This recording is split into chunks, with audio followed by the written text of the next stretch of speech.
Esta conferencia comenzará a grabarse. Muy buenas tardes de nuevo para todas y todos. Bienvenidos a este espacio de la Sociedad Colombiana de Pediatría Regional Bogotá, comprometida con la infancia y el desarrollo de la pediatría. En el día de hoy vamos a abordar este tema importante de la práctica pediátrica corriente, con reflexiones y análisis de los desarrollos o de los debates actuales sobre el tema y con un selecto grupo de invitados que presentaremos más adelante. También el día de hoy queremos hacer la presentación del libro del doctor Santiago Ucros, Enfermedades respiratorias en los niños, al cual los invitamos a acceder. Ahora más tarde el doctor Ucros nos contará cómo está el acceso para el libro, la virtualidad, la posible publicación impresa. Entonces los invitamos a conocer este manual práctico para la consulta diaria de enfermedades respiratorias en los niños del doctor Santiago Ucros. La Regional Bogotá ha tratado de presentar aquí en estos espacios todas las publicaciones de los colegas afiliados a la regional o que trabajan en la ciudad, porque creemos que es un esfuerzo muy importante que vale la pena difundir y conocer por parte de todos los pediatras de la ciudad y del país. Entonces hoy el tema, el niño roncador. Bueno, con esta está nuestra programación del mes de marzo. Como vamos a ver ahora más adelante, les informamos que el seminario que estaba para el próximo martes se aplaza, dado que es Semana Santa y que nos merecemos un descanso en medio de toda esta tensión que estamos viviendo, se aplaza para el 6 de abril con el tema del abordaje del maltrato infantil y la violencia contra los niños. A final de esta semana estaremos sacando el mismo afiche para toda la publicación, los seminarios del mes de abril. Este entonces, como les decía, es el próximo seminario para el martes 6 de abril, abordaje del maltrato infantil y la violencia contra los niños.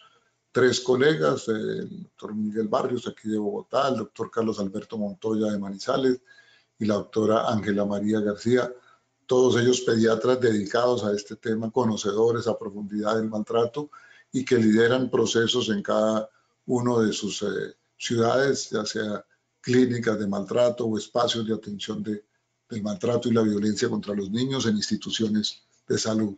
Entonces los invitamos el 6 de abril para el próximo evento de nuestra regional.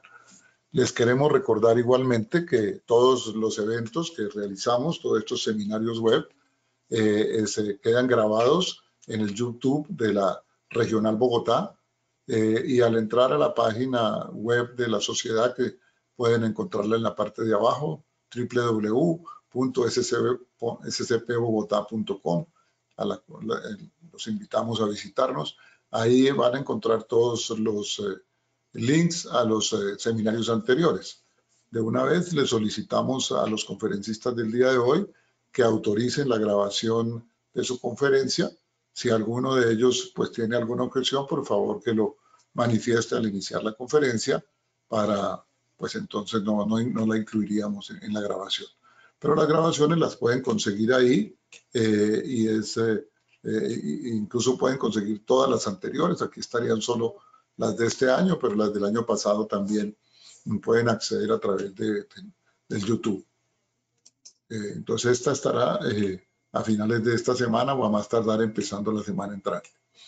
Queremos igualmente invitarlos a este diplomado que estamos organizando con la Asociación Colombiana de Cuidados Paliativos y también con el apoyo de la Asociación Latinoamericana de Cuidados Paliativos. Cuidado paliativo en niños, niñas y adolescentes. Son 150 horas de trabajo online, empezando el 19 de abril. Entonces todavía hay tiempo para que se inscriban. Precisamente como abrebocas del diplomado, el segundo evento de del mes de abril, el 13 de abril, va a ser por el tema, sobre este tema de cuidado paliativo en pediatría. También los invitamos a este segundo seminario de abril y están todos invitados a inscribirse en el diplomado de cuidado paliativo. Que estamos también invitándolos a que difundan entre la comunidad este espacio que fue una producción del año pasado, pues que estamos ahora en el trabajo virtual para el trabajo con la comunidad. Producimos esta serie de 8 videos sobre temas de interés para los padres de los niños menores de 5 años, los niños de la primera infancia. El último de ellos fue sobre el buen trato, el anterior sobre el desarrollo y la estimulación, el anterior sobre accidentes, otro de diarrea, enfermedad respiratoria, etcétera. Entonces, es un material libre, lo pueden consultar los padres, que lo pueden difundir ustedes entre sus pacientes o las personas que atienden. El interés nuestro es que sea difundido ampliamente y que pueda ser de utilidad para los padres de familia de nuestros niños. Igualmente, los invitamos a leer su revista, la revista Pediatría, el órgano oficial de la Sociedad Colombiana de Pediatría, que es administrado, dirigido por la Regional Bogotá. En esta semana o más tardar la siguiente estaremos sacando el número 4 del volumen 53 para que accedan a él.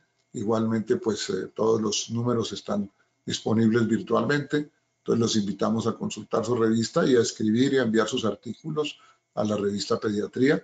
Recordarles que la revista cumple 80 años en el segundo semestre de este año y la nueva junta directiva que se posesiona ahora en abril seguramente estará haciendo un acto bien importante de celebración de los 80 años de la revista. Igualmente queremos agradecer a la industria que apoya el fondo financiador de la Sociedad Colombiana de Pediatría Regional Bogotá, pues gracias a ellos, a su apoyo, y podemos mantener espacios como este de formación y educación continuada para los colegas. Entonces vamos a dar inicio a nuestro evento de hoy, el niño roncador. Nos acompañan, bueno, en su orden hoy estará primero el doctor Ricardo Posadas Aldarriaga, médico pediatra, neumólogo pediatra, magíster en estudios humanitarios y quien actualmente es decano de la Facultad de Medicina de la Universidad CES de Medellín. Nos acompaña también el autor del libro a que ya presentamos, el doctor Santiago Ucrós Rodríguez, médico pediatra, neumólogo pediatra, especialista en epidemiología y con fellow en el Children's Hospital of Michigan, y el autor del libro que también presentaremos en el día de hoy. Igualmente nos acompaña el doctor Juan Camilo Ospina García, que también estuvo con nosotros empezando el año pasado en un evento de otorrinolaringología pediátrica. El doctor Ospina es médico, otorrinolaringólogo, fellowship en otorrinolaringología pediátrica de la Universidad de British Columbia en Vancouver, y es profesor asociado de la Universidad Javeriana, y es otorrino pediatra del Hospital de San Ignacio. Y pues estaré yo en la moderación. Mi nombre es Ernesto Durán y actualmente soy el presidente de la Regional Bogotá de la Sociedad Colombiana de Pediatría. Entonces vamos a empezar con la primera charla, que es una presentación que nos va a hacer el doctor Ricardo Posada del libro del doctor Santiago Ucrós. Entonces, bienvenido, doctor Posada. Muchas gracias por su participación y le doy la palabra entonces para que usted presente esta interesante e importante publicación con la que aporta la pediatría colombiana el doctor Santiago Ucrós. Muchas gracias, doctor Durán, por la invitación a la Regional Bogotá de la Sociedad Colombiana de Pediatría. Para mí es un placer y un honor. Me siento nuevamente en mi casa. Yo tuve la fortuna de estudiar en el Hospital Santa Clara hace muchos años y dentro de mis maestros pues estaba el doctor Ucrós y veo por aquí también a la doctora Marcela Calle, quienes me enseñaron neumología pediátrica hace ya bastantes años. Me siento nuevamente en casa, aunque estoy en mi casa en Medellín. Quiero presentar entonces el libro de enfermedades respiratorias en los niños del doctor Santiago Ucrós, manual práctico para la consulta diaria. Las enfermedades respiratorias son las causas principales de morbilidad, mortalidad y consulta en la edad pediátrica. Por ello es fundamental que el médico conozca a fondo su diagnóstico y tratamiento. Por esta razón considero que este manual de neumología pediátrica, escrito por mi amigo y colega Santiago Ucros Rodríguez, ocupará un lugar privilegiado en manos de los médicos generales, médicos familiares y pediatras que atienden niños en los entornos ambulatorios y domiciliarios. Estábamos desde hace muchos años esperando un manual dedicado a los médicos de atención primaria que les permitiera abordar este tipo de enfermedades de manera práctica y sencilla en el consultorio. Al revisar y leer el contenido del texto me encuentro con un libro pertinente, con enfoques diagnósticos y terapéuticos claros y concretos. Es un manual práctico dirigido a un público al que excepcionalmente se dirigen los libros de una especialización médica, que por lo general son poco adaptados para la atención primaria. Los conocimientos profundos y actualizados del autor se reflejan en cada uno de los capítulos del manual, en temas como el asma, las infecciones respiratorias, el niño roncador, que es el tema que nos acoge hoy, y el síndrome de muerte súbita del lactante, entre otros. También en varias secciones trata las particularidades del área de la neumología pediátrica relacionadas con el hecho de vivir en la altura. El manual, por otra parte, nos habla de enfermedades menos frecuentes, pero no menos importantes para la práctica ambulatoria, tales como la fibrosis quística, la bronquiolitis obliterante y la disquinesia ciliar primaria, haciendo énfasis en la importancia de su diagnóstico precoz, el enfoque y tratamiento por parte del pediatra y el médico familiar. Le agradezco al doctor Santiago el haberme invitado hoy a presentar su libro y a escribir el prólogo de este libro. Es para mí un honor, ya que fue mi maestro en el Hospital Santa Clara hace muchos años y de él adquirí el amor por esta especialidad. Conozco de cerca las cualidades docentes y académicas de su autor, una figura de la neumología pediátrica en Colombia, epidemiólogo e investigador enamorado de su especialidad y del trabajo con niños con enfermedades respiratorias. Autor de múltiples artículos publicados en revistas médicas de calidad, conferencista nacional e internacional, docente de muchos de los neumólogos pediatras del país, investigador dedicado y quizás lo más importante, un gran ser humano y un médico consagrado a sus pacientes. Lo he visto y me consta luchar toda su vida en campañas a favor de los niños y sus familias. Es la persona que conozco con mayor experticia en muerte súbita del lactante, habiendo desarrollado proyectos para prevenirla, y es destacado investigador en el tema de hipoxemia y grandes alturas en pediatría. Les doy la bienvenida y los invito a conocer el libro. Un libro dedicado, como les decía, a la neumología pediátrica, para quienes más lo necesitan. Como les decía al principio, nos hacía falta un texto como este en el acervo literario de nuestra especialización, dirigido a los médicos de atención primaria y ambulatoria. Un abrazo enorme al doctor Santiago Ucros y felicitaciones por esta magnífica obra, que por ahora, como pueden ver en la diapositiva, está disponible únicamente en Amazon.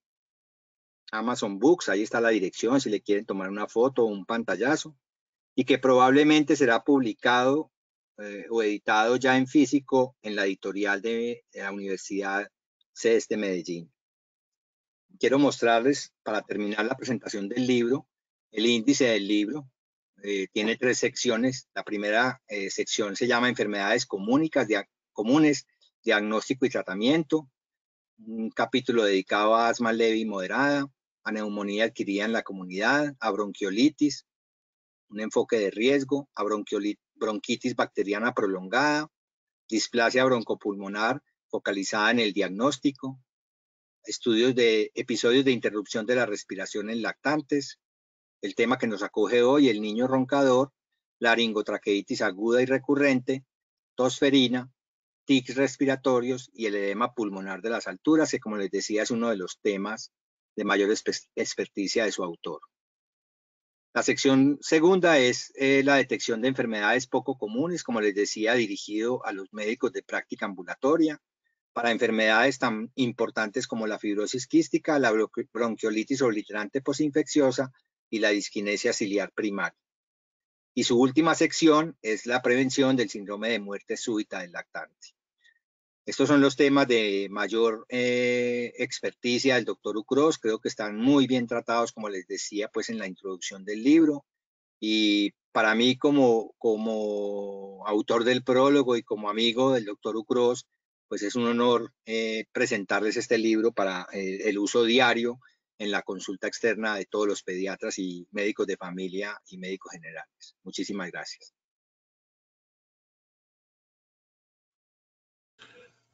Bueno, muchas gracias a usted, doctor Posada. La invitación entonces a todos los asistentes, a los que todavía no lo tienen, a que consigan el libro. Estamos en estos nuevos tiempos de las publicaciones virtuales pues está en Amazon entonces disponible, entonces está a un precio además módico, la verdad, para los costos que hoy tienen las publicaciones médicas.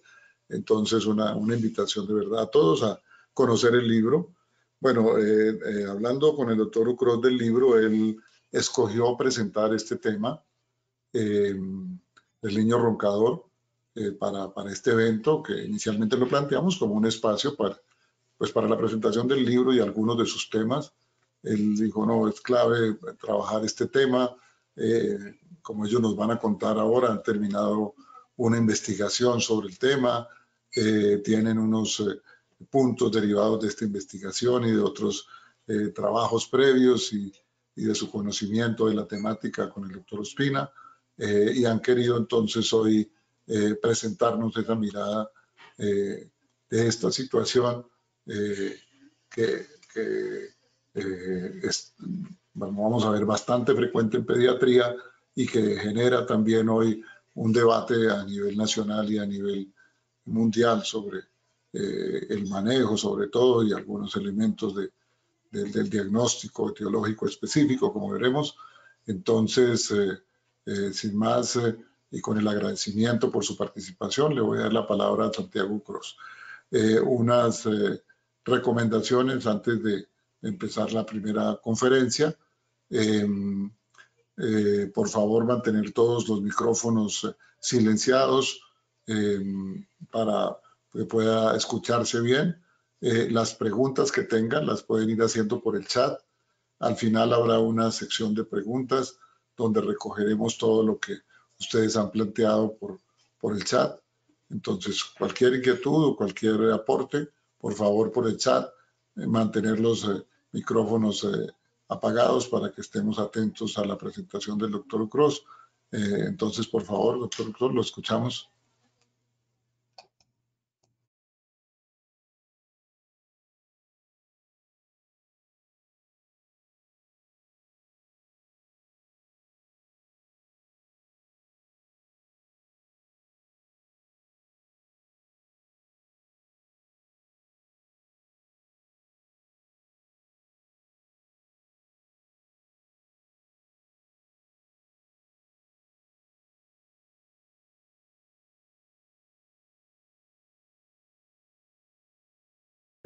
Si lo pueden poner en pantalla completa, Magdalena.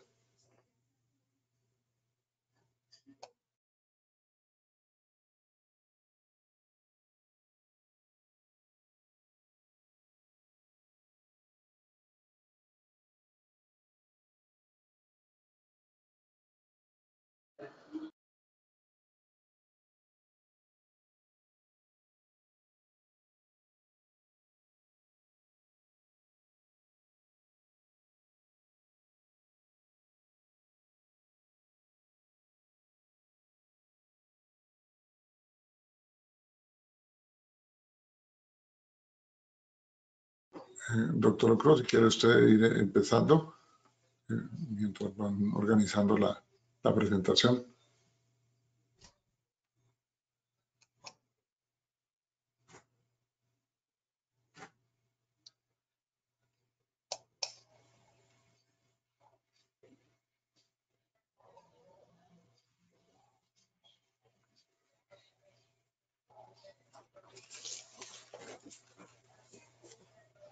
Doctor Ucros, ¿puede prender el micrófono en la parte de abajo? pisando el link del micrófono, ahí lo puede prender para que lo escuchemos.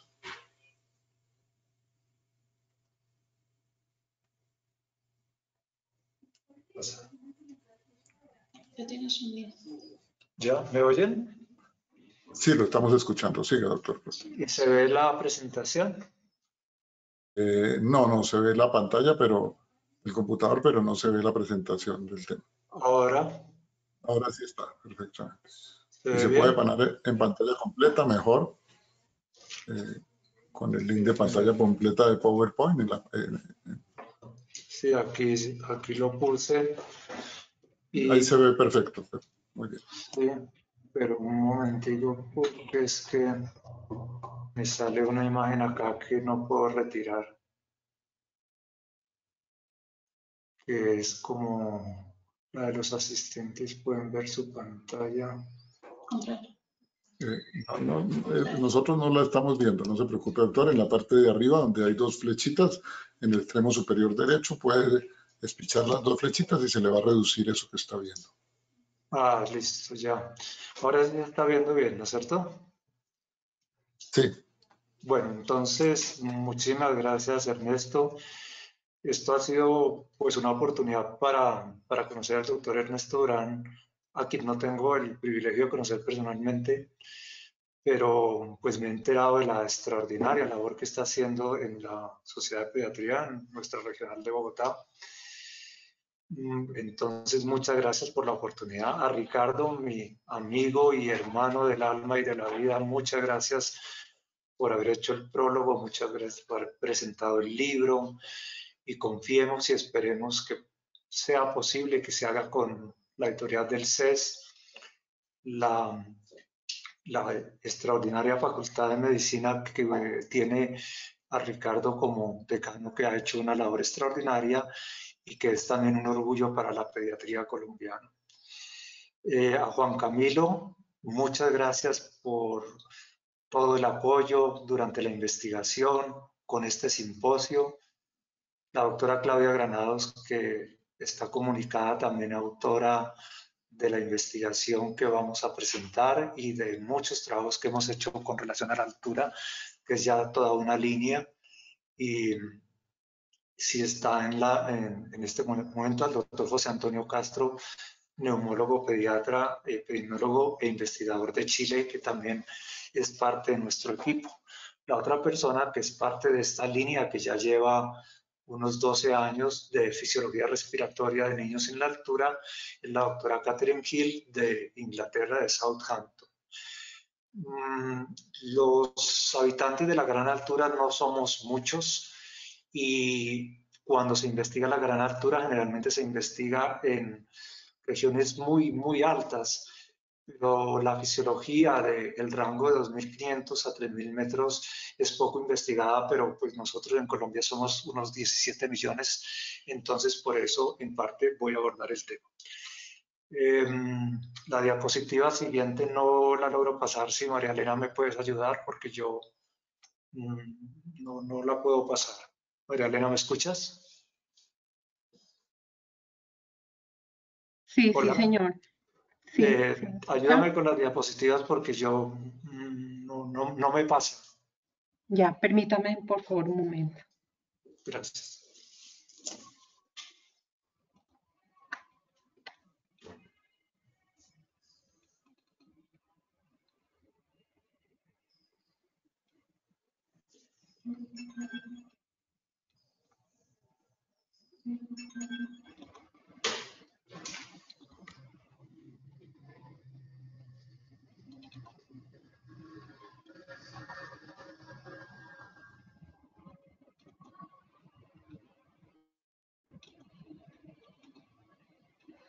Sí, están Sí. mirando la pantalla.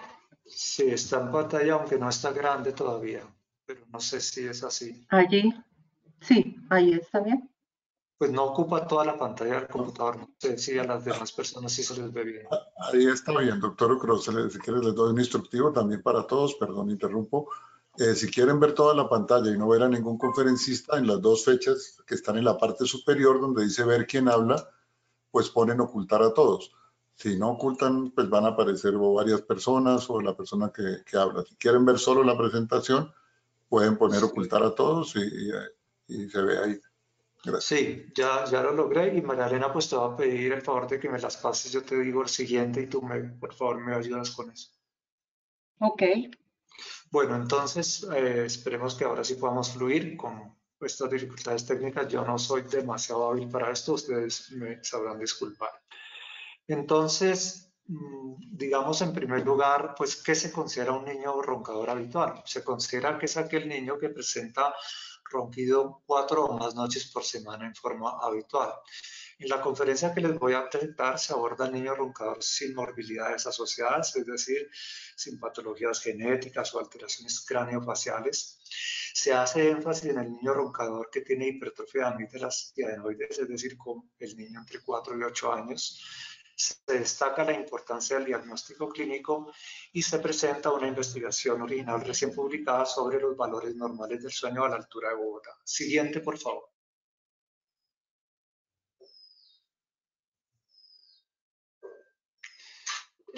Los puntos que voy a abordar entonces son los que se ven en esta diapositiva. ¿Por qué es importante el niño roncador? La pregunta clave número 1. ¿Cuáles son las causas más frecuentes de ronquido? La pregunta clave número 2. ¿Puede mi paciente roncador tener un SAOS, un síndrome de apnea y hipopnea obstructiva del sueño? Luego, evaluación y tratamiento del niño roncador, valores normales del sueño a la altura de Bogotá. Pregunta, ¿es realmente el índice de apnea y hipopnea el gol estándar? Conclusiones y recomendaciones. Siguiente. ¿Por qué es importante el niño roncador? En primer lugar, porque es muy frecuente. Entre el 5 y el 12% de los niños mayores de 3 años roncan y además porque un porcentaje muy alto de ellos puede tener el ronquido como una síntoma, como el principal síntoma del síndrome de apnea hipopnea obstructiva del sueño. La prevalencia de este síndrome se ha estimado entre el 1 a 4%, lo cual significa que alrededor de 1 de cada 4 niños roncadores presenta alzados, al menos a la luz de las definiciones que se adoptan por lo general actualmente, con base en el índice de apnea e hipopnea, aunque sobre este aspecto hay una controversia, como veremos en un momento. Siguiente. Entonces, la pregunta clave número 1, que además después nos conducirá a la evaluación diagnóstica y a las decisiones de tratamiento, es cuáles son las causas más frecuentes de ronquido. Siguiente. Aquí utilizo una figura que me gusta muchísimo del doctor Centeno, el médico chileno experto en el tema y publicado en la revista Neumología Pediátrica, donde vemos las diferentes causas de ronquido según la edad. Entonces, los niños a partir de los 3 años, la hipertrofia linfoidea, es decir, de amígdalas y adenoides, luego hay una baja de la incidencia y luego vuelve a subir por la obesidad. Entonces es clave tener en cuenta la edad. En el niño entre 3 y 9 años, la hipertrofia de amígdalas y adenoides, y luego en el niño preadolescente y adolescente, la obesidad que cada vez es más prevalente. Y lo que quiero significar con las 3 imágenes de los cornetes hipertróficos de abajo es como la rinitis es en todas las edades. Entonces las causas más comunes son estas 3, pero la edad juega un papel crítico en la orientación. Siguiente, por favor. ¿Cuáles son los efectos adversos del síndrome de apnea y hipopnea del sueño? Dado que el ronquido puede ser una manifestación que haga pensar en esta patología, pues la pregunta es, ¿cuál es el problema de esta patología? El SAOS se ha asociado con desenlaces adversos en el desarrollo neurocognitivo. Se ha encontrado un efecto positivo moderado de la adenoamigdaloptomía sobre la calidad de vida y el comportamiento. Y basándose en este paradigma se hace la recomendación de la cirugía como la primera línea del tratamiento cuando el SAOS es secundario a hipertrofia de amígdalas y adenoides. Se ha planteado también una relación causal entre SAOS y enuresis y se ha sostenido que el SAOS puede tener efectos adversos en el campo metabólico. Siguiente.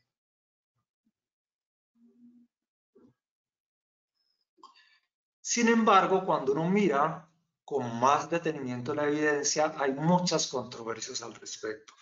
Por ejemplo, uno de los investigadores más reconocidos en el mundo, que es el doctor David Gozal, médico español radicado hace mucho tiempo en Estados Unidos, dice en un artículo reciente del 2018, comillas, después de 4 décadas de innumerables publicaciones, solamente se ha realizado una investigación controlada y aleatorizada con relación a la función neurocognitiva en niños con diagnóstico de SAOS al comparar los grupos con y sin cirugía de amígdalas y adenoides. En esta investigación se encontró un efecto positivo moderado de la cirugía sobre la calidad de vida y el comportamiento, pero digamos no un efecto inmenso. Y con base en este efecto positivo moderado es que se mantiene el paradigma de la cirugía como la primera línea de tratamiento del niño con SAO secundario a hipertrofia de amígdalas y adenoides. Ese trabajo es muy famoso, se abrevia como el CHAT y es del año 2013. La siguiente, por favor.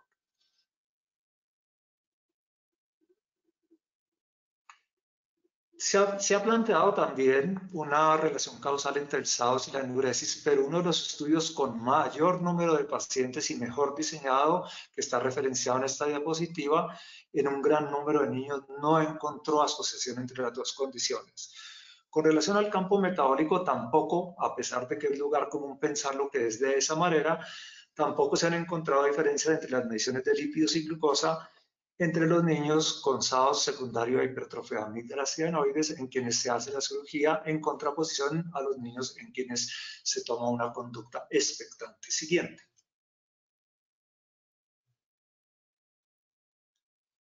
Entonces, aunque hay una gran literatura sobre el SAOS y la hipertrofia de amígdalas y adenoides, se asumen en general asociaciones como relaciones de causa-efecto, que son dos cosas completamente diferentes.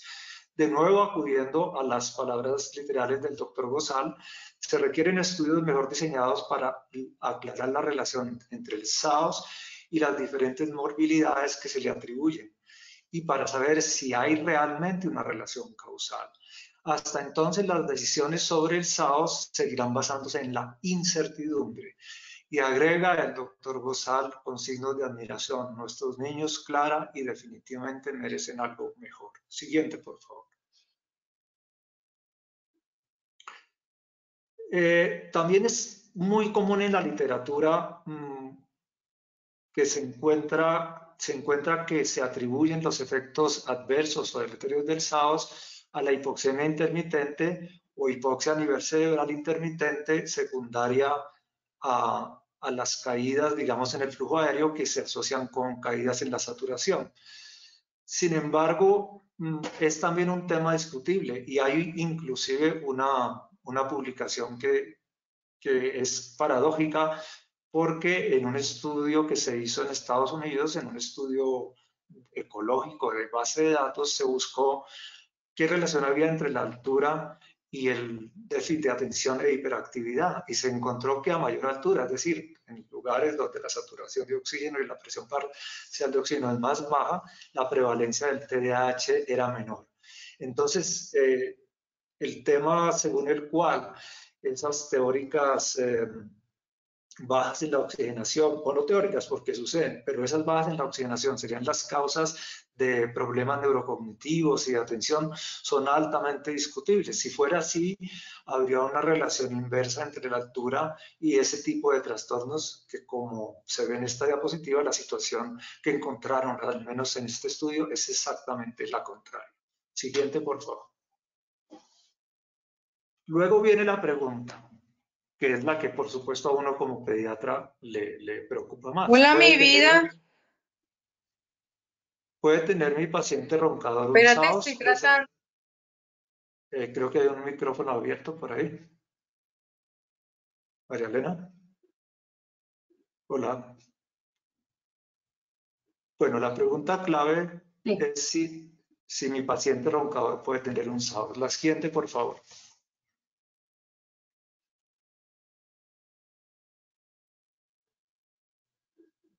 La siguiente, por favor, María Elena. Entonces, lo que yo quiero, digamos, proponer en esta charla es algo que ni mucho menos es original mío. Y es que es necesaria un arma clínica para la detección del SAOS. No es razonable, ni viable logística ni económicamente pretender que a todos los niños roncadores se les haga un estudio de sueño, polisomnografía o poligrafía.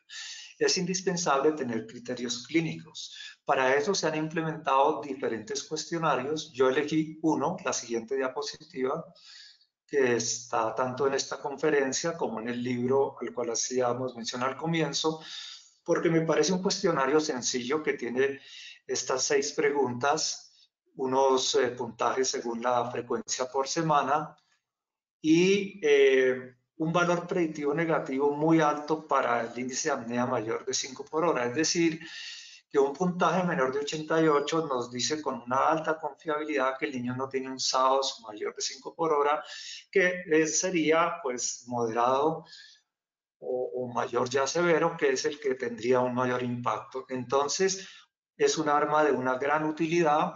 No voy a leer pues cada pregunta y cada puntaje por cuestión de tiempo, pero ustedes pues la pueden tener porque esta charla queda grabada y pues la pueden acceder a ella para verla con más cuidado. La siguiente, por favor. Vamos a ver entonces el siguiente punto, que es la evaluación y tratamiento del niño roncador. Siguiente.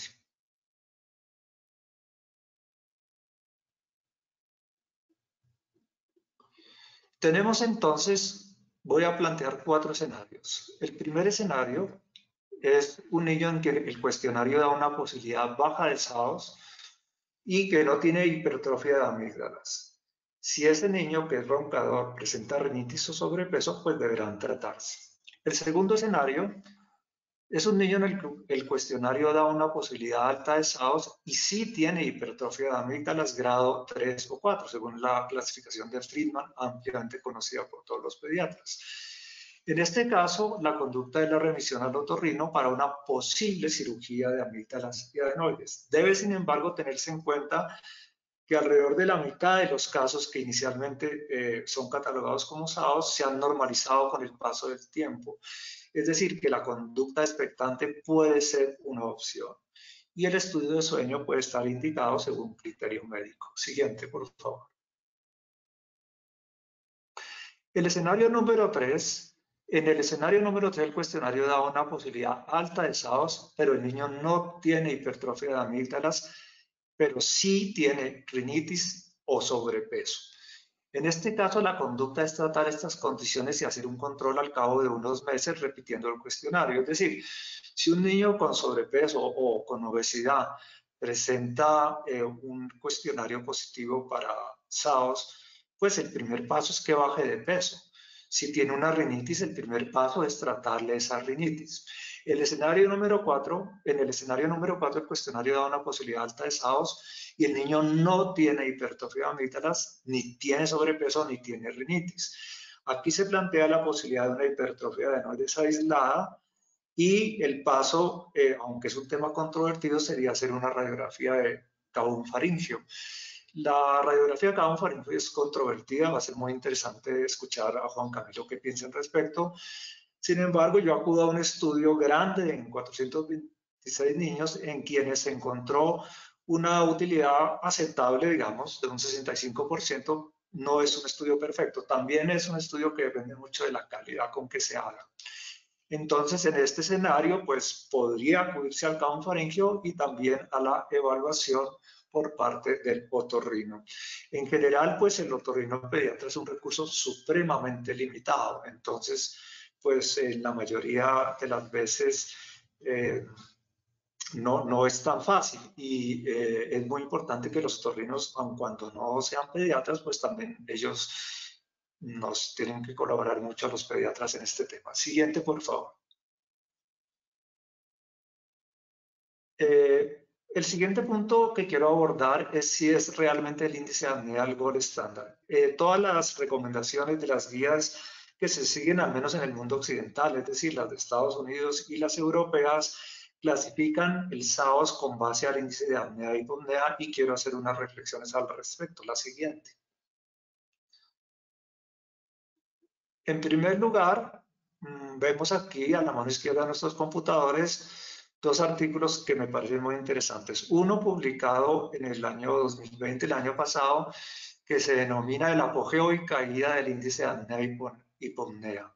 Y tomo una frase que dice: el índice de apnea y hipopnea tuvo en el siglo anterior un papel importante en el establecimiento del SAOS. En la actualidad su utilidad está en entredicho.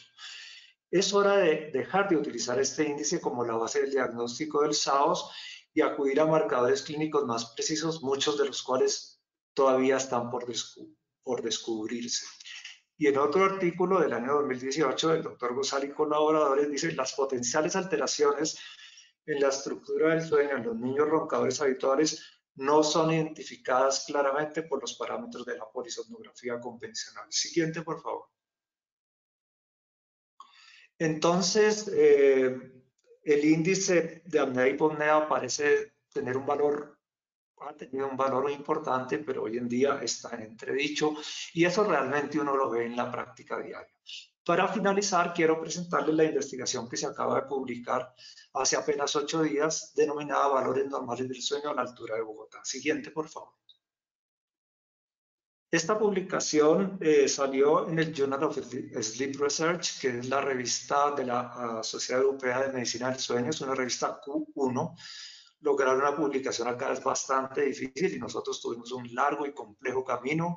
Aquí me está escuchando la doctora Granados, posiblemente el doctor Castro Rodríguez y el doctor Ospina, y ellos saben lo complejo que ha sido eso. Estamos muy, pero muy contentos de haber logrado esta publicación, que les voy a resumir en las siguientes diapositivas ya para finalizar mi intervención. Siguiente, por favor. Nosotros no teníamos parámetros normales del sueño a la altura de Bogotá, pero sí sabíamos que a la altura de Denver, que es la misma de Medellín, los parámetros cambian, y también en la gran altura en Bolivia. Aquí hay dos trabajos, a la izquierda y a la derecha, el de Denver y uno de los de Bolivia, y básicamente, por lo menos en grandes alturas, realmente la saturación de oxígeno se comporta de una forma mucho más variable que a nivel del mar, y por lo tanto, pues los criterios de la Academia Americana de Medicina del Sueño pues dan resultados que no son correctos. Esto pues lo dice la doctora Catherine Hill, que es también parte de nuestro equipo y que había publicado previamente en Bolivia haciendo esta afirmación. Siguiente, por favor. Entonces, la edad crítica por hipertrofia de amígdalas y adenoides está entre 4 y 9 años y es la primera causa en este grupo etario de apnea y hipopnea del sueño. Esta diapositiva, como esta imagen, como algunas otras que estoy presentando, son cortesía del doctor Ospina, que vimos la hipertrofia de adenoides. Siguiente, por favor. ¿Qué hicimos nosotros? Hicimos un estudio en niños de 4 a 9 años en un colegio de primaria en la ciudad de Chiquinquirá, que es cerca de Bogotá, localizada a 2.560 metros de altura, en niños sanos, no roncadores, con criterios de exclusión como prematurez, enfermedad cardiopulmonar, neuromuscular, que en el examen no tuvieran hipertrofia de amígdalas y que tampoco tuvieran patología de cornetes ni asociada a rinitis, que no tuvieran sobrepeso ni obesidad ni condiciones genéticas, ni alteraciones en su conformación craneofacial, que no recibieran medicamentos que pudieran interferir con el estudio. Y también se excluyeron niños que tuvieran síntomas respiratorios en los 3 días previos a el análisis de las variables del sueño. No, pues no voy a entrar en los detalles, pero este protocolo y el trabajo cumplió todos los, digamos, todas las condiciones éticas de un trabajo de investigación, en este caso a través del comité de la Facultad de Medicina de la Universidad Javeriana en Bogotá. Siguiente, por favor. Importante, el cálculo de tamaño de muestra lo hicimos pues con base en estudios previos hechos en lactantes en menores de 2 años, tanto en Ecuador como en Colombia, algunos hechos por nuestro mismo grupo, y buscamos pues que se detectara un índice de apnea y hipopnea al menos 2 veces el del nivel del mar. Siguiente.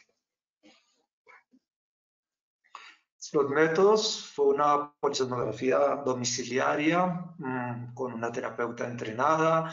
Aquí están los equipos, todos equipos pues altamente reconocidos. Y muy importante, el tiempo registrado de ronquido menor del 2% del total analizado. Es decir, eran niños sanos y no roncadores. Utilizamos las guías convencionales de la Academia Americana de Medicina del Sueño. Siguiente. Aquí tenemos dos de nuestros niños que nos ayudaron y sus familias. Siguiente. Los resultados, 32 niños, 24 niñas y 8 niños, con una edad promedio de 6.2 años, con un tiempo de sueño registrado de 7.8 horas y un tiempo promedio de ronquido del 0.2%. Los eventos destructivos fueron en su mayoría hipopneas en un 86%. Siguiente, por favor. Los valores pues, que encontramos aquí se ven, entonces observamos pues, la edad, 6.2 años, el índice de apnea y hipopnea de 9.2 y el índice obstructivo de 8.8. Recuerden que más de uno se considera patológico. También están los datos de la mediana de la saturación de oxígeno, del valor más bajo y de los índices de saturación de oxígeno del 3 y el 4% y de la mediana del CO2 expirado por medición transcutánea. Siguiente. Una cosa muy importante es la distribución estadística de estas variables. En la medida que se sube sobre el nivel del mar, cada vez es menos normal la distribución. A mano izquierda tenemos el índice de apnea, hipopnea, con un sesgo a la izquierda, lo mismo que los índices de desaturación de oxígeno, y en contraposición, el oxígeno transcutáneo pues tuvo un sesgo hacia la derecha. Siguiente, por favor.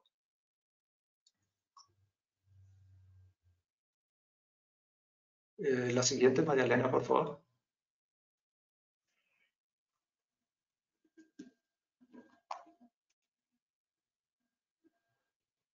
Gracias. Esta pues es clave porque aquí observamos en niños de 3 a 9 años los valores normales de sueño según la altura.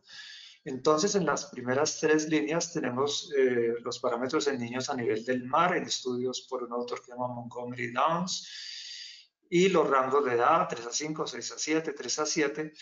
Aquí lo que quiero resaltar es a nivel del mar, el índice de apnea y hipopnea es 0.9, mientras que a la altura de Denver y Medellín 1.9 y a la altura de Bogotá 9.2. Entonces aquí ustedes ven como en niños sanos y normales y no roncadores, pues los índices son completamente diferentes. Si nosotros, digamos, aplicamos los valores del nivel del mar a Bogotá, de los 32 niños sanos y no roncadores, 31 se hubieran considerado enfermos y si hubieran tenido hipertrofia de la interseamoides, se hubieran operado. El índice de saturación, que también es muy importante, ustedes ven cómo cambia de 0.4 a nivel del mar y a valores de 4 a 1600 y 2560, no cambian entre estas dos.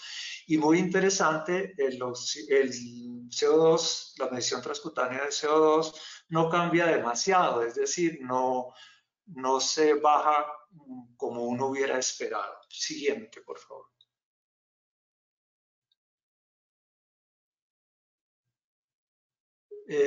La conclusión más importante de la investigación es que el uso de parámetros inadecuados para la clasificación del SAOS lleva a la altura de Bogotá y de otras regiones similares de Colombia a realización de estudios paraclínicos innecesarios, cirugías no justificadas y consecuencias importantes en costos directos e indirectos de salud. La siguiente, por favor.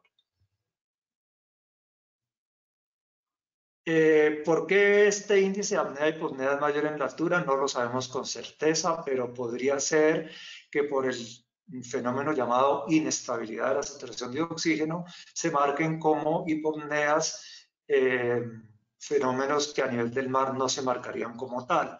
Esto podría explicarse un poco con más calma, pero ya pues el tiempo está escaso, entonces voy a apresurarme un poco. La siguiente, por favor. Entonces, para finalizar, conclusiones y recomendaciones. Siguiente. El diagnóstico y tratamiento del niño roncador en general y del SAOS en particular se hace con base en una evidencia limitada. Esto se complejiza aún más en la altura en que están ubicadas Bogotá y otras regiones de Colombia, como Boyacá y Nariño. Y de todas maneras, en regiones de mediana altura, como Popayán, Manizales y Medellín, también los datos deben ser diferentes. Recomendaciones. En el niño roncador, utilizar cuestionarios clínicos y examen físico. Si el resultado del cuestionario no muestra un SAO severo, se puede hacer un tratamiento médico según la condición de cada paciente, como por ejemplo rinitis o sobrepeso. Si se sospecha SAO severo y hay hipertrofia significativa de amígdalas y adenoides, considerar la posibilidad de adenoamigdalectomía. Si se solicita un estudio de sueño, tener en cuenta en el caso de Bogotá y alturas similares los valores normales locales que acabo de mostrar en esta conferencia. Con esto termino y muchas gracias por su atención.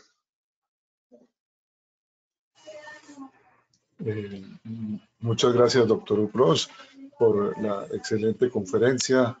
Una invitación entonces a leer el libro con estos trabajos innovadores y con otros aportes. Entonces les recuerdo, en Amazon está el libro virtual y posiblemente pronto impreso. Bueno, creo que hay unos planteamientos, unas reflexiones. Aquí hay varios expertos que están observando en el chat, neumólogos y colegas que trabajan el tema, y creo que va a ser un interesante diálogo. Los invitamos a colocar sus preguntas en el chat, les recordamos sus aportes, reflexiones, y igualmente a mantener los micrófonos apagados. El doctor Cruz ha sido muy respetuoso del tiempo, nos ha regalado incluso 2 minutos del tiempo que tenía, entonces vamos bien. A continuación, entonces, el doctor Ospina, con nuestro agradecimiento por su participación y su aporte a este espacio de la Sociedad Colombiana de Pediatría Regional Bogotá. Bienvenido, doctor Ospina. Tiene usted el micrófono y la cámara.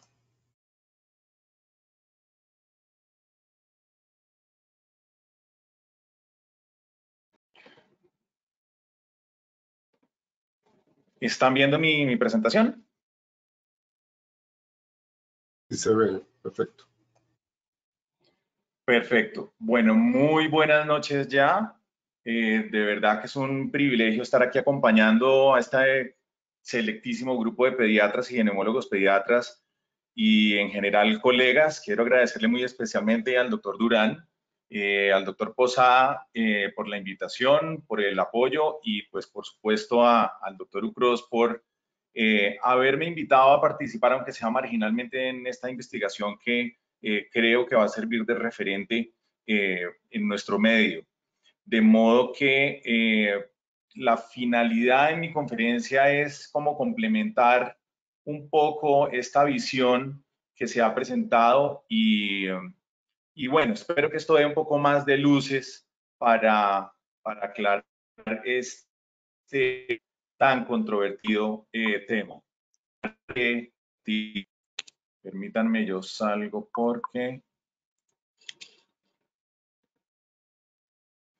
Muy bien, no tengo conflictos de interés por declarar y esos son los tópicos que vamos a revisar en la tarde de hoy. Vamos a hablar de generalidades, evaluación clínica integral, algunos diagnósticos diferenciales, qué opciones terapéuticas tenemos y al final algunas conclusiones.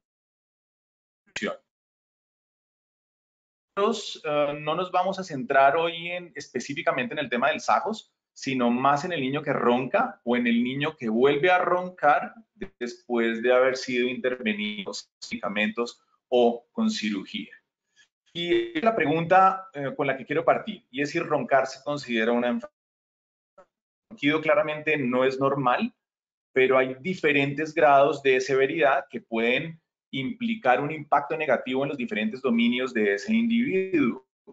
Que es cierto que el ronquido primario como tal no es tan inocuo como creíamos antes, pero hay que ir un poco más allá, hay que profundizar en el estudio de esos pacientes. Sabemos que es un buen predictor de los trastornos respiratorios del sueño y naturalmente cada edad, como lo mencionaba el doctor Ucros, cada edad tiene sus causas sospechosos de siempre o los causantes de esta roncopatía. Cuando nos enfrentamos al paciente ronca, hacemos una evaluación clínica integral naturalmente y partimos siempre de un interrogatorio completo, que es básicamente un poco de la aplicación de los cuestionarios. y el examen físico y otorrinolaringológico deben ser muy meticulosos. En el interrogatorio inicial preguntamos todas estas cosas que ustedes ven ahí escritas. Es cuándo empezó a roncar. No es lo mismo el bebé que está roncando desde la primera semana de vida o que empezó a roncar a los 2 o 3 años. Hay temporadas buenas, hay temporadas sin síntomas. Los ronquidos son algunas noches, casi todas o todas las noches. Es solo una parte de la noche. ¿Qué tan ruidoso es ese ronquido? Hay postura de boca abierta, hay pausas en la respiración. ¿Qué pasa durante el día? Y yo siempre o todavía sigo a los papás que me muestren un video casero pidiéndole cero. Con el auge de los celulares y los dispositivos electrónicos, hacer un video para ver el sueño es sencillísimo y con eso uno tiene una muy buena información de lo que ocurre con estos niños. Ahora, si uno ya quiere poner en práctica un interrogatorio, digamos, más dirigido, esto es muy útil tanto en consulta y sobre todo en investigación, pero toma más tiempo, es más dispendioso y uno puede dárselo o enviárselos a los papás o llenarlos antes de la consulta, pero es decir, hay más de 60 cuestionarios, todos están disponibles en las redes, en internet. En general, todos de una u otra manera evalúan los dominios que ustedes ven escritos ahí. Voy a hacer alusión, pues muy brevemente, al que mencionó el doctor Ucros, que es un muy buen predictor negativo de apnea obstructiva del sueño, y cuando uno tiene esos puntajes, pues uno tiene más o menos una buena idea de qué camino seguir. Por ejemplo, el OSA 18, que mira el impacto en la calidad de vida de la apnea obstructiva del sueño, mira los dominios de alteración del sueño, síntomas físicos, síntomas emocionales, funcionalidad en el día, las preocupaciones del cuidador, y uno hace esa calificación y uno puede saber más o menos cuál es la severidad en el impacto en la calidad de vida de estos pacientes. Como acto seguido, pues uno tiene que mirar cuáles son los niveles de obstrucción de la vía aérea superior que se han asociado a la roncopatía. O sea, el niño que ronca, ¿dónde puede tener alguna enfermedad o alguna obstrucción? En la nariz, sea por los cornetes o el tabique, en la nasofaringe con las adenoides, en la cavidad oral, la lengua, el paladar blando, en la orofaringe, las paredes faringeas laterales, en general con su fisonomía, con su esqueleto facial. Alteraciones a este nivel pueden condicionar la roncopatía, la mandíbula, la base de la lengua y la laringe, no tanto con roncopatía, sino más con estridor, con otro tipo de patologías, pero hay que considerarlas dentro del niño que tiene algún trastorno respiratorio. Unos pocos comentarios sobre la rinitis alérgica y los cornetes. La rinitis arranca entre los 3 y los 4 años típicamente, y la obstrucción se da por un edema en la mucosa nasal y por la hipertrofia de los cornetes. Los síntomas pueden ser intermitentes o persistentes, pero no olviden el ciclo nasal que todos tenemos y que en algunas personas puede ser un poquito más consciente. Un punto importante es que los antihistamínicos, si bien ayudan a controlar los síntomas, digamos, irritativos o los síntomas alérgicos como el prurito, los mocos, los estornudos, no reducen los cornetes. Para eso necesitamos utilizar los apropiados como los esteroides tópicos nasales. Los medicamentos homeopáticos, yo tengo muchos colegas pediatras que trabajan muchísimo en medicina homeopática, son muy buenos para los síntomas alérgicos, pero yo no he visto personalmente un impacto significativo en el tamaño de los cornetes. De modo que es raro operar cornetes antes de los 5 años, porque para ver una hipertensión que amerite cirugía se necesitan unos buenos años de síntomas alérgicos nasales. Y cuando utilicemos esteroides tópicos, utilicemos los apropiados para niños, no los que más se absorban sistémicamente. Gracias al MIPRES ya podemos formular los más adecuados, de modo que no más beclometasona tópica nasal, con el argumento de que es el único que cubre el POS. Y hay que hacerlo por unos buenos meses de manera continua, y muchos de esos pacientes mejoran y dejan de roncar. ¿Cómo se ven unos cornetes que uno diría pues son como para cirugía? Esta es una fosa nasal izquierda, una hipertrofia moderada, y esa es una endoscopia nasal, y miren este cornete. Este es el cornete que uno dice, si ya recibió tratamiento, hay que operarlo. Si no ha recibido tratamiento, pues hay que iniciarlo, pero probablemente sea un candidato para cirugía. Pero uno encuentra en las narices diferentes problemas. Uno puede encontrar, por ejemplo, esta desviación septal a la izquierda, esa es una fosa nasal derecha, un cornete que está relativamente decente, pero cuando uno mira la fosa nasal contralateral, tiene esta desviación. Eso no va a mejorar con medicamento. Esto hay que corregirlo quirúrgicamente. Y esas desviaciones septales pueden ser congénitas, traumáticas o simplemente por el desarrollo, pero recuerden que también hay desviaciones en el tabique que pueden causar absolutamente ningún síntoma. Entonces, no toda desviación septal es quirúrgica. Pero si uno encuentra este espolón, esa es una fosa nasal izquierda, ahí vamos resbalando la fibra óptica por la fosa nasal izquierda, una nasofaringe libre, y en la misma fosa nasal, miren un poquitico más arriba, hay un espolón grandote que está obstruyendo esa fosa nasal. Este paciente, si es muy sintomático, se beneficiaría de una septoplastia. Y aquí siempre surge el dilema de si operamos a estos niños en la infancia, si hay una edad segura. Sabemos que a menor edad del paciente hay mayores posibilidades de que ese tabique vuelva a desviarse por efectos del crecimiento. Eso es cierto, pero no quiere decir que no se puedan operar niños de septoplastia. Si los síntomas y la desviación es muy severa, hay que solucionar el problema. Pero en términos generales, una edad segura para operar un tabique en un niño puede ser después de los 10 u 11 años. Claro, uno puede tener patologías combinadas, como esta desviación septal en esta fosa nasal izquierda, que ustedes la ven muy ocluida, y en la fosa nasal contralateral, una hipertrofia de cornetes compensatoria. Este paciente, si está muy obstruido y no ha respondido a los esteroides tópicos nasales, indudablemente necesita no solamente una turbinoplastia, sino también una septoplastia. Y haciéndole especial énfasis a los papás de que primero hay que continuar el manejo de la rinitis y que la cirugía no va a quitar la rinitis, no la va a curar, pero sí lo va a destapar. Entonces hay que seguir con el tratamiento de la rinitis alérgica. Y ojo, yo sé que el tema no es como tratar patologías sindrómicas, pero uno no escoge qué le llega a uno. Cuando uno tiene un niño que desde muy bebé no respira bien y uno le mira la nariz y uno como que no encuentra por dónde está tapado, puede ser o la famosa rinitis del neonato o puede ser un niño que tiene una estenosis congénita de la escotadura piriforme. Entonces son diagnósticos diferenciales que es importante tenerlos siempre en la cabeza. Aquí el problema es que la nariz está totalmente estrecha y esto no va a mejorar con ningún medicamento. Pues vamos a hablar de nuestras adenoides. Una foto muy linda con una endoscopia nasal. Sabemos que crecen típicamente a partir de los 2 años, aunque a veces lo hacen antes. Tienden a desaparecer o a empezar a involucionar después de los 7, 8, 9 años. Los síntomas obstructivos empeoran con las gripas y típicamente responden muy bien a los esteroides tópicos nasales. Si uno les da ciclos de 2, 3 meses y responden bien, no hay que correr para operarlos. Ahora, si ese paciente ya tiene un trastorno crónico, ya ha sido tratado infructuosamente, pues sin duda hay que operarlo. Tampoco vamos a esperar meses y meses a que esto resuelva o a que las adenoides involucionen. Hay que solucionarle el problema al paciente, pero muy pocos de estos casos son realmente una urgencia. De modo que de acuerdo con la severidad y la cronicidad es que tomamos conductas quirúrgicas. Y haciendo hincapié en lo que mencionaba el doctor Ucros, ¿cuál es el mejor examen para verlas? Aquí hago alusión a mi filósofa favorita, que es mi esposa, quien siempre dice, no siempre lo mejor es lo más conveniente.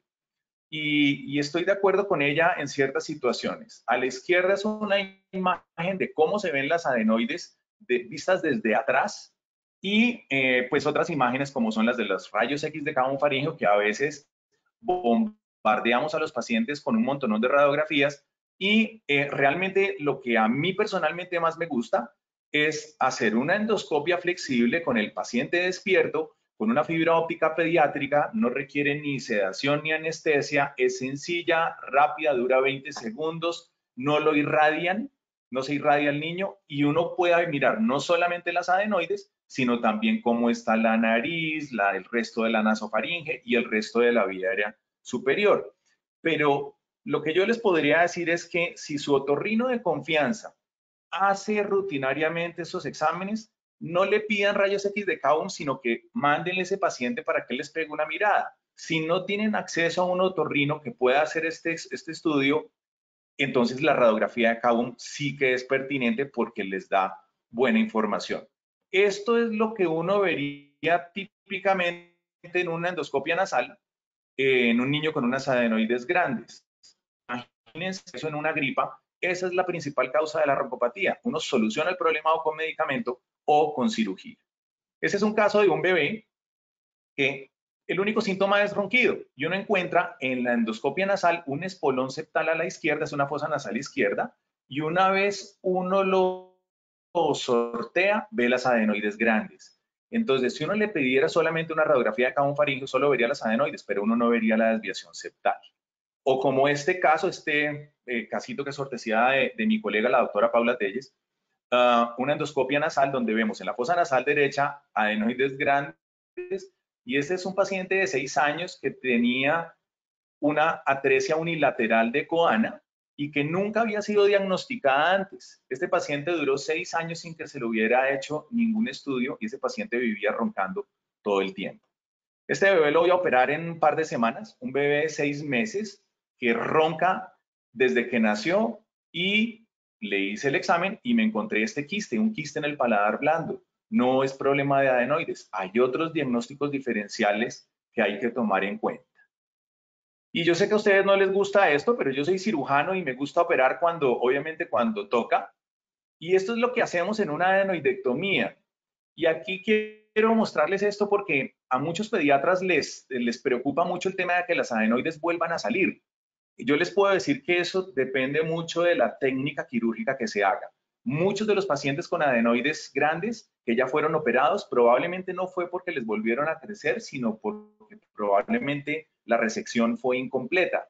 Si uno hace una buena técnica quirúrgica, es muy poco probable que las adenoides vuelvan a crecer. Ahora, sí puede ocurrir en un porcentaje bajo, 10, 15%, pero el riesgo de que puedan recurrir no es razón para no operarlo. Si yo me estrello en el carro, pues yo no me parece que sea juicioso, no, pues no arreglo porque de pronto vuelvo y me estrello. No, uno lo opera si es necesario y si es necesario vuelve y los reopera, pero estos son casos excepcionales.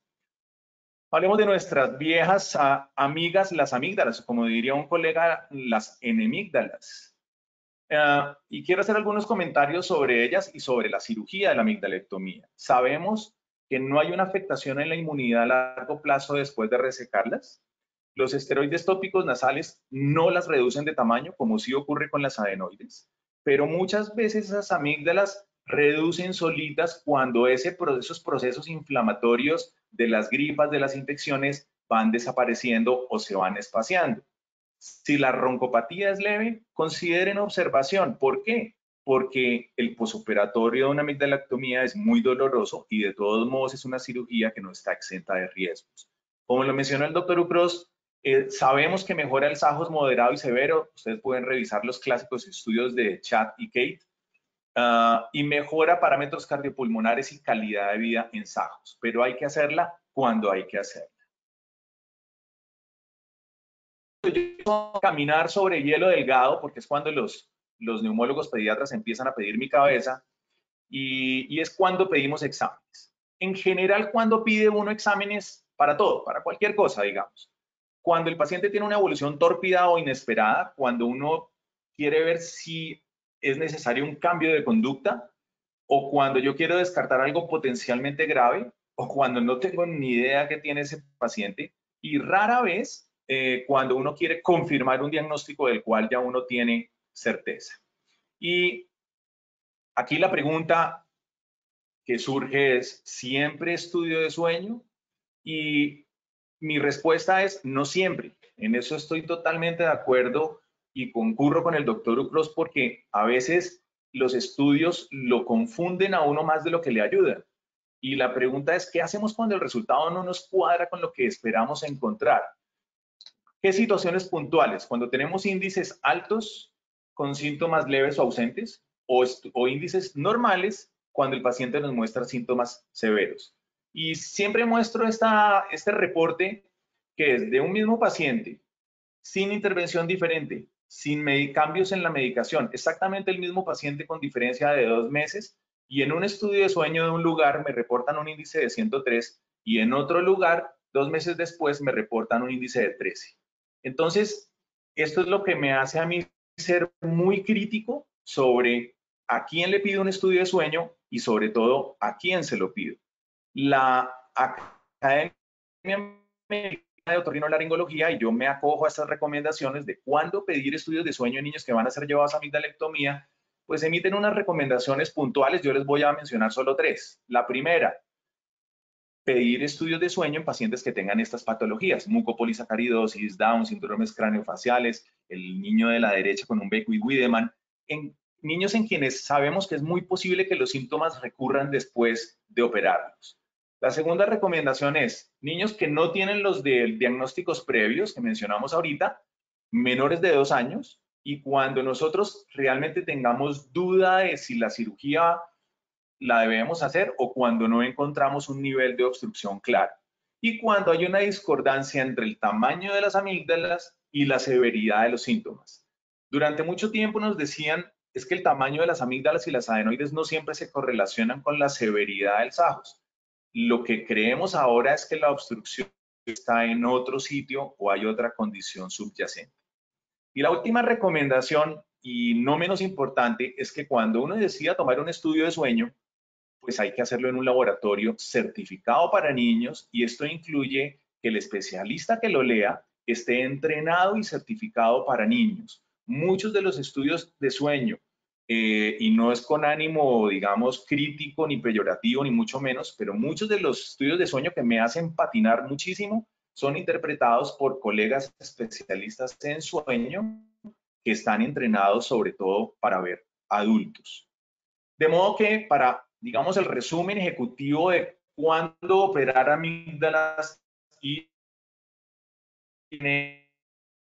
angloparlantes o adenoides, como dicen en el espectro del niño que ronca hasta el que tiene SAGOS, pues si tenemos amígdalas y adenoides grandes, no hay misterio, hay que operarlos. Si son adenoides grandes solamente, dele un ciclo de esteroides tópicos nasales 2-3 meses y replantee la situación. Adenoides grandes con amígdalas normales, probablemente solo adenoidectomía sea suficiente. A veces uno tiene que operarlos de las amígdalas después, pero estos hay que individualizarlos. Si las amígdalas están grandes, no hay duda, amigdalectomía. Y si tanto las amígdalas como las adenoides son normales, hay que buscar otro nivel de obstrucción o alguna otra condición asociada. Aquí, pues no quiero llover sobre mojado. Los artículos de mi querida amiga Elida Dueñas y bueno, sus colaboradores, el otro artículo del doctor, y ahorita se suma, digamos, más evidencia que yo creo que nos tienen que de verdad llevar a cuestionarnos si repensamos el SAGOS en la altura, o sea, aquí en Bogotá, en Colombia, y si realmente tenemos que modificar la clasificación de la enfermedad para llevar a cirugía a los pacientes que realmente la necesiten. Ahora, ¿qué hacemos cuando esos pacientes no mejoran? Pues hay que replantear qué se ha hecho ahora, optimizar el manejo médico, mirar si hay alguna otra condición de base, selección, buscar otros niveles de obstrucción, manejar el sobrepeso y en casos hacer la somnoscopia o conocido también ICE y estudios de sueño de control. Ejemplos típicos, sobre todo en niños con Down. Niño que ya fue sometido a amigdalectomía, persiste con apneas, sigue roncando, una hipertrofia de la amígdala lingual que está causando una laringomalacia inducida por el sueño. Durante el día está perfecto, pero este niño se acuesta y empieza a roncar como loco. Eso se corrige con cirugía. En niños con Down, aquí no estamos hablando de laringomalacia, sino de faringomalacia, por la hipotonía que ellos manejan después de haber sido operado. Persisten los síntomas, persiste el SAGOS, y ese colapso que ustedes ven ahí probablemente sea un buen candidato para manejo con CPAP. Niños sindrómicos, el problema puede estar en un paladar elongado, grande, redundante, como en este caso un síndrome de Pfeiffer. O, por ejemplo, este otro paciente con Down, con un SAGOS persistente después de adenoamigdalectomía, y le estamos haciendo una somnoscopia y ustedes ven que prácticamente no se ve absolutamente nada porque la base de la lengua está obstruyendo toda la vía aérea. Cuando uno encuentra esto y ya el paciente fue operado, pues hay que buscar qué alternativas hay. En este caso hicimos una glosectomía parcial, una reducción de la lengua, y este paciente después de la cirugía mejoró muchísimo, pero después de hacer un estudio muy concienzudo. Ese es un caso muy interesante y quiero que lo vean con mucho cuidado. Paciente ya operada, persiste con apnea obstructiva del sueño, y esto es en la mesa de cirugía haciéndole la somnoscopia con la almohada a la altura a la que ella usualmente duerme, de cúbito supino. De una, la saturación que hasta 68, empieza a desaturarse, empieza a roncar, y justo en el momento en el que le quitamos la almohada, van a ver lo que ocurre. Casi que mágicamente se abre la vía aérea. A este paciente no le vamos a hacer ninguna cirugía, simplemente que duerma sin almohada y listo. Y hasta ahora va muy bien. Y a veces nos llegan estas situaciones. Paciente remitido por persistencia de SAJOS para exploración de vía aérea bajo anestesia general y somnoscopia. Después de pelear con la mamá y convencerla que me dejara hacerle una endoscopia nasal despierta, me encontré que tenía estas adenoides gigantes. Probablemente no fueron resectadas adecuadamente, y esa fue la causa de la persistencia de los síntomas. De modo que uno, sin más exámenes complicados, sin complicarle la vida a estos pacientes, uno le hace una adenoidectomía y se soluciona el problema. De modo que, para terminar, y algunas conclusiones y reflexiones personales, les puedo decir que el debate continúa. He tenido otorrinolaringólogos, con numerosos somnólogos, porque no nos hemos puesto de acuerdo, y yo pienso que eso está bien, pero para resolver ese debate tenemos que trabajar en equipo. La investigación, para aclarar las dudas, de trabajo con nuestros colegas son los que nos van a permitir aclarar las dudas que tenemos. Porque en mi cabeza, yo siento que no a todos los pacientes que roncan hay que hacerles estudio de sueño, como lo mencionaba el doctor Ucros. Estoy absoluto en eso. Hay que racionalizar los recursos y tenemos que, obviamente, de acuerdo con eso, optimizar más nuestras habilidades clínicas. No todo paciente con SAJOS tiene que ser llevado a cirugía. No todo paciente con estudios de sueño o con índices de apnea y hipopnea anormales necesariamente tienen SAJOS. Y no se trata solamente de amígdalas y adenoides. Sí, es lo más frecuente, pero nosotros, o cuando a mí me mandan un paciente, yo tengo que pensar en los diagnósticos diferenciales. Sí, en lo más frecuente, pero también en las cosas que son más raras. Y una de las conclusiones más importantes es que no es porque esté con ustedes aquí pediatras, pero todo polisomnograma en niños debería ser interpretado por expertos en niños. Les iba a traer una foto de la receta de la bandeja paisa, pero me pareció poco elegante. Entonces les traigo esta, donde se está preparando como un perfume, donde se obtienen ciertos porcentajes de diferentes sustancias para obtener una fragancia final. El paciente con SAJOS debemos tratar de la misma manera. No tenemos que darle el mismo valor al estudio de sueño en todos los pacientes, o al examen físico, o a una radiografía.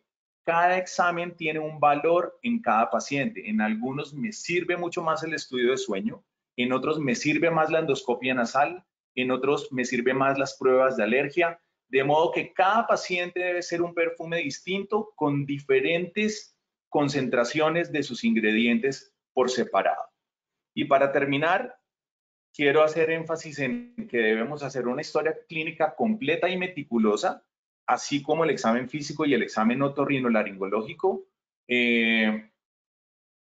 Yo abogo por una racionalidad y una cordura en la solicitud de estudios de sueño y otros exámenes, también en las endoscopias nasales, en las escanografías, en las radiografías.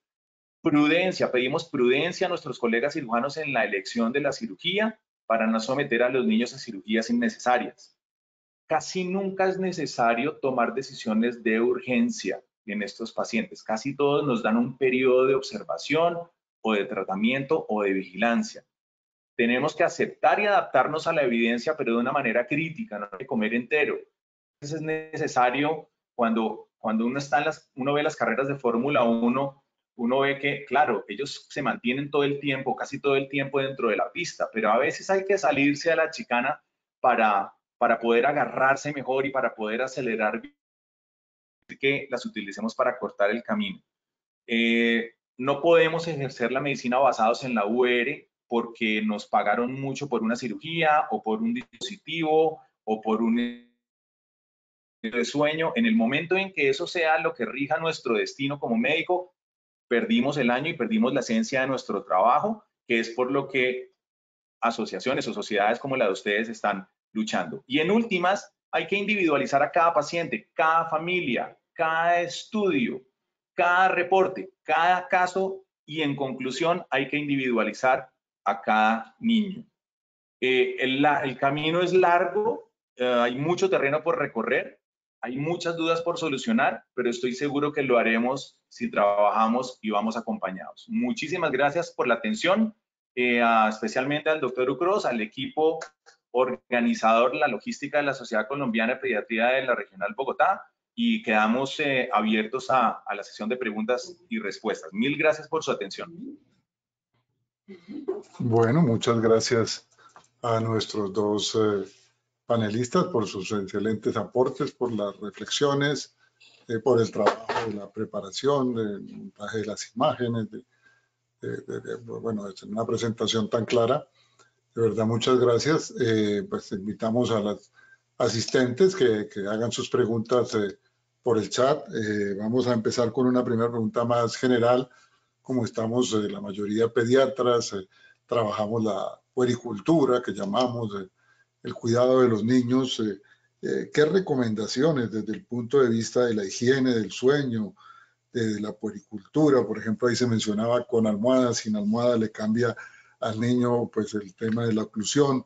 ¿Qué recomendaciones, digamos, podríamos generar, derivar de estas reflexiones y conocimientos de ustedes sobre el tema del niño que ronca? ¿Qué cosas le podríamos decir a los padres sobre este tema? Y otra pregunta del mismo tema relacionado, bueno, ¿y cuándo le podríamos decir a los padres o nosotros mismos cuándo hay que preocuparse, digamos? Porque los mismos padres pues preguntan el tema, bueno, el niño ronca, pero no, pues no lo ponen como un problema, ronca bastante, poco, bueno, dan unos criterios relativos, cómo podría uno indicar a los padres en qué momento preocuparse. Esa sería una primera pregunta, y después continuamos con otras. Entonces yo creo que nuestros dos conferencistas, o también el doctor Posada, que conoce el tema, pues están en video, pues les gustaría escucharlos a los dos. Gracias.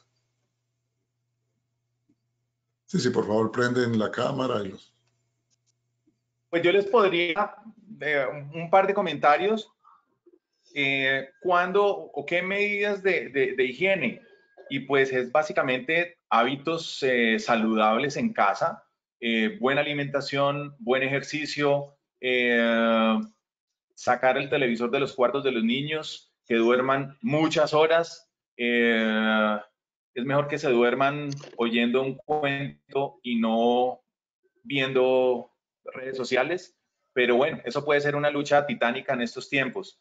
Pero si hacemos que nuestros niños tengan unos hábitos de vida saludables, con buen ejercicio, organización del tiempo, creo que ese es un buen comienzo. Y ustedes que hacen puericultura, creo que hay que gastarles tiempo o invertirles tiempo mejor para realmente hacer énfasis en los beneficios de una vida saludable.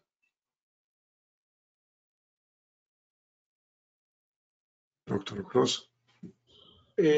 Gracias. Pues, digamos, yo creo que para cuándo preocuparse, pues el arma principal es la consulta médica. En este caso, pues la consulta médica de los pediatras o los médicos que ven niños, que hay muchos y muy buenos, médicos generales y familiares. Yo creo que los cuestionarios son nuestra principal arma, junto con el examen físico. Y estos cuestionarios y el examen físico tienen muy buenos valores predictivos negativos. Entonces, a uno lo que le preocupa en cualquier enfermedad es la severa, cuando es severa. Y el cuestionario, este que mostré y otros, que como decía Juan Camilo, hay muchos, pues ayudan a saber que no sea un sábado severo. Entonces, yo creo que nuestra principal arma es la vieja arma de practicar la medicina. Santiago, ¿por qué no amplíes un poquito lo de medidas generales para evitar la muerte súbita? Que creo que también la pregunta va dirigida un poco a eso. La posición al dormir, el uso de almohadas, de otros objetos alrededor de la cama del niño, que yo creo que es importante en tu experticia contarnos un poquito del tema. Gracias, Ricardo. Pues para los niños menores de 1 año, pues la prevención del síndrome infantil de muerte súbita implica que siempre duerman boca arriba, no de medio lado ni boca abajo, que no utilicen almohadas, que no haya objetos blandos o juguetes alrededor, ni protectores en la cuna del bebé. El síndrome infantil de muerte súbita, pues es una realidad en nuestro medio, pero como que la sociedad en general, inclusive nosotros los pediatras hemos sido un poco indiferentes, pero en Bogotá muere un niño cada 3 días por el síndrome infantil de muerte súbita y más o menos el 70-80% de esas muertes se pueden prevenir con el sueño seguro. Gracias, Ricardo, por la observación y del tema, que pues no es exactamente niños roncadores, pero sí es una linda oportunidad de abordarlo. Bueno, muchas gracias. Otra pregunta general sería, bueno, y estas familias de roncadores, a veces, bueno, todos también con amigdalectomías, o bueno, hay como todos estos grupos familiares, pero bueno, eso es relativamente frecuente. ¿Hacia qué nos orientan? Y eso aumenta el riesgo, estos antecedentes familiares, o hacia qué tipo de problemas orientan esto de que todas las familias, a veces los dos papás y los abuelos y los niños también roncan, y los paseos se convierten en un concierto de estos, seguro ustedes han escuchado de muchos de estos niños. Bueno, ¿esto a qué orienta y qué importancia tiene en la historia? Juan Camilo, creo que... Pues yo mencionaría que, es decir, el estudio de los trastornos respiratorios asociados al sueño ha adquirido relevancia hace relativamente poco. Y era un tema que hace 3 o 4 décadas realmente no se le ponía mucha atención. Cada vez existe más, digamos, más información que nos permite decir que los niños roncadores de ahora pueden convertirse en los roncadores pesados y en los sajos severos del futuro, pero ahora los estamos buscando más, los estamos identificando más. Entonces hay muchísimo por escribir sobre la historia natural de la roncopatía, sobre la historia natural del sajos, desde la infancia hasta la adultez. Entonces creo que hay muchísima tela, pero claramente hay una asociación del cortar en este tema. El roncador, pues adulto, probablemente tuvo historia de síntomas similares en la infancia, pero que nunca nadie le paró bolas. Doctor Gross. Hay un punto en esto y todos que a uno como pediatra le dicen mucho los papás, que a mí me parece que merecería más exploración. A uno las mamás le dicen, o los papás literalmente, lo volteo un poquito y deja de roncar. Entonces, ese parámetro yo creo que merecería una evaluación. Uno por intuición diría, si se mueve un poquito y deja de roncar es que el problema no es tan severo.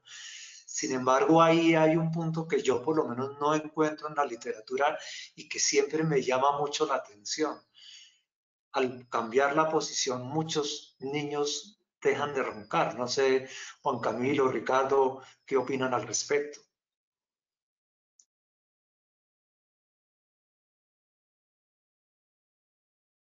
Tiene el micrófono apagado, doctor Ospina, por favor. Sí, lo he comprobado, que primero por lo que mencionan los papás, pero lo he visto en las somnoscopias. Cuando hacemos la evaluación endoscópica con el paciente, y es sorprendente ver cómo a veces simplemente un giro de la cabeza hace que recuperen las oxígeno, recuperan los signos vitales, digamos, se estabilizan más, y muchas veces estos pacientes con solamente los acuerdos de lado, por ejemplo, se les soluciona el problema sin necesidad de someterlos a cirugías. Es decir, siempre hay que partir, pienso yo, como en todo en medicina, de lo sencillo a lo complicado, de lo barato a lo caro y así. De modo que sí, yo he visto ese comportamiento en muchos niños.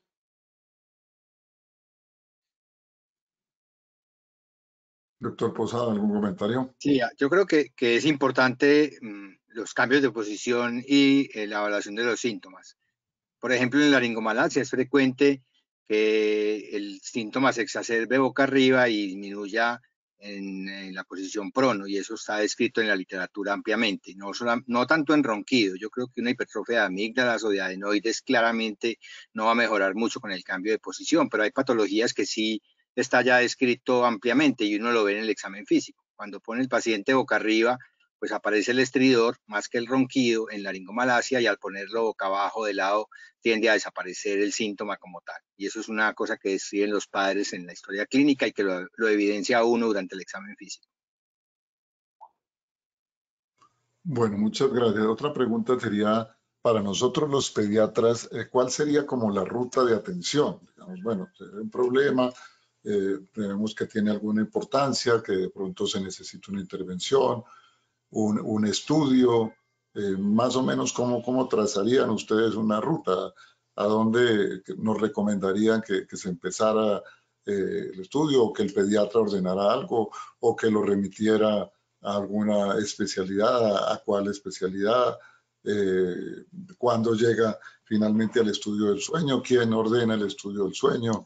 ¿Creen que eso sea, bueno, digamos, una pregunta un poco ya en los que ya se nos salen de los manejos de la puericultura, o que consideramos que son leves y que se podrían manejar, sino ya tenemos algunas sospechas o alguna preocupación, o hacemos un índice de estos que ustedes dicen y sale con un dato preocupante en una de estas tablas? Bueno, ¿qué hacemos enseguida? ¿Cuál sería la ruta, doctor Posada, que usted recomendaría, doctor Cross? ¿Cómo orientarían y bueno, cuándo llegarían también al otorrino? Ricardo, Y adelante, yo creo que pues lo que el doctor Santiago nos explicó ampliamente en la conferencia, los índices son fundamentales y los índices son prácticos y clínicos. Es decir, el pediatra debe conocer el índice y saber cuándo hay síntomas de gravedad, que también nos explicaba pues nuestro otorrino, el doctor Ospina, nos decía claramente cuándo hay signos de alarma y cuándo debe elevarse la consulta ya a un otorrino o a un especialista para que piense en la posibilidad quirúrgica. Yo creo que la clínica es fundamental. Recordemos siempre que no tratamos amígdalas, sino pacientes con hipertrofia de amígdalas, y que el tamaño de las amígdalas no necesariamente está relacionado con la severidad. El índice es clave. Cualquiera de los índices que están en la literatura para evaluar la severidad de la obstrucción y del ronquido pueden alertar al pediatra, al médico de familia o al médico general para decir que ya es un caso severo que requiere una interconsulta con el otorrino. Yo creo que eso es como la clave fundamental, el examen físico como parte fundamental e inicial de la evaluación del pediatra. Cuando el caso es leve por los índices, entonces simplemente se observa, como nos decía muy bien el doctor Ospina, sin necesidad todavía de pensar en un procedimiento quirúrgico, y cuando el caso es moderado o severo, la posibilidad de buscar la causa a través de un rayos X de K1, como decía el doctor Ospina, remitirlo de una vez al otorrino para que le haga una rinofaringoscopia flexible, despierto, para hallar la causa, si tiene la experticia en hacerlo, es suficiente para el diagnóstico y programar o no la cirugía. sí, pues Ernesto, yo pienso que una cosa muy importante es que las enfermedades de alta prevalencia tienen que ser atendidas por el médico de atención primaria, sea pediatra, sea médico general, sea médico familiar. Por ejemplo, el asma en un 95% tiene que ser atendida por el médico de atención primaria. Y el niño roncador es un problema de salud pública. Entonces, digamos que para ningún sistema de salud es posible que eso sea atendido por subespecialistas. Inclusive el recurso otorrino en Colombia es escaso, y ni hablar del recurso otorrino pediatra. La utilización de estudios paraclínicos es cuando hay dudas o casos especiales, pero si uno no tiene dudas, ¿para qué hace eso? Los sistemas de salud siempre viven en quiebra y ahora pues con esto de la pandemia ni hablar, y nosotros somos ordenadores del gasto. Es decir, nosotros tenemos que practicar una medicina muy responsable médicamente y eso incluye el costo de la salud. Entonces, la remisión yo creo que es más bien excepcional y que el médico tiene que resolver, no tiene, porque pues la palabra tal vez puede resolver la mayoría de los casos de niño roncador. Ese es mi punto de vista. De acuerdo, es lo mismo que cuando hablamos de estridor inspiratorio. Un estridor inspiratorio sin índice de severidad, sin ninguno de los hallazgos de severidad que mencionábamos, pasa lo mismo. Un estridor inspiratorio al nacer es una laringomalacia hasta que se demuestre lo contrario.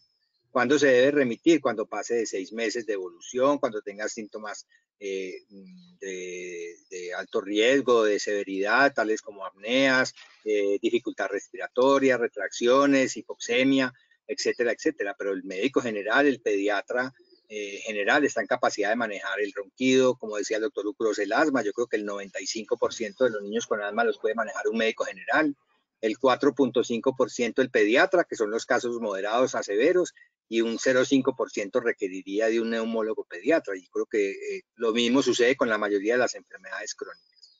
Igual con el ronquido, de acuerdo. Doctor Ospina, ¿algún comentario?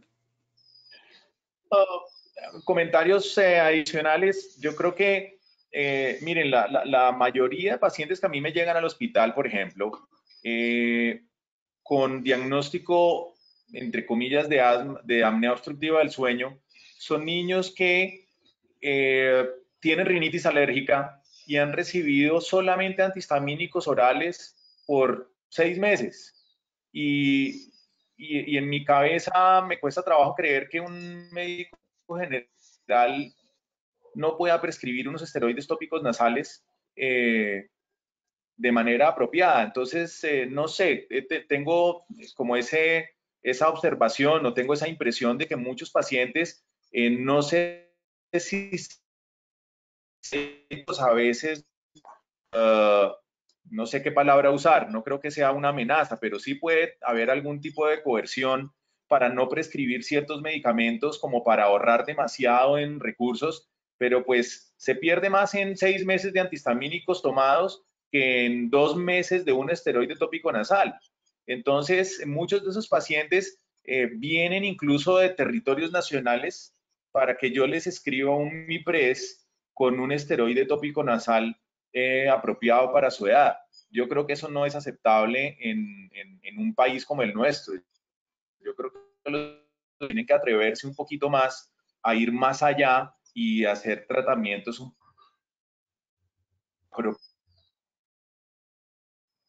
poquito más apropiados, sin temor a lo que digan sus inmediatos.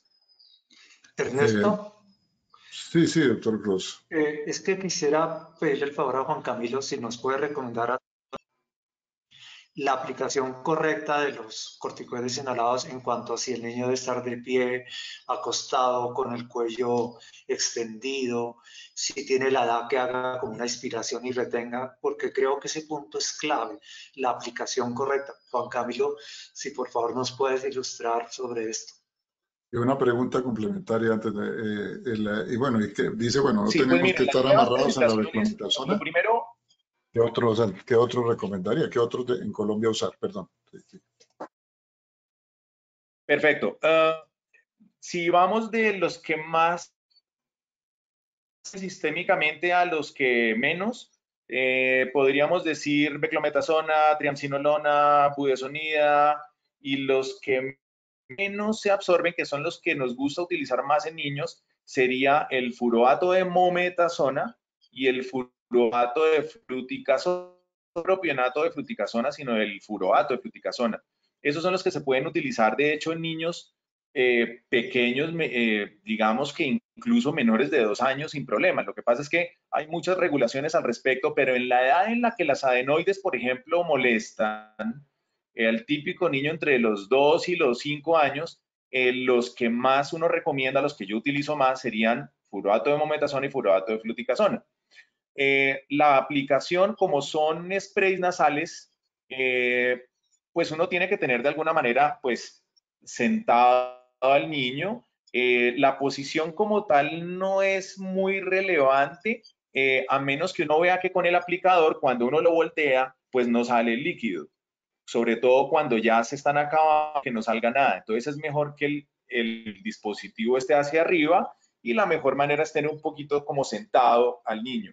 La otra clave es nunca aplicarlo en esta dirección porque se lastima el tabique y pueden hacerlos incluso sangrar, sino de una manera como paralela al septum nasal, un poquitico hacia arriba y simplemente que el niño haga una inspiración y punto con el llanto para que, pues si el niño está llorando, pues uno ahí más o menos se sincroniza, pues no lo bote de una vez. Y algo importante en los niños más grandes es que no se suenen después de aplicárselo. Entonces mi recomendación es irse a la cama o qué sé yo, se puede lavar con suero nasal si quiere antes, se cepilla los dientes y antes de se aplica su spray, inhalación profunda y listo. Una vez al día, con eso es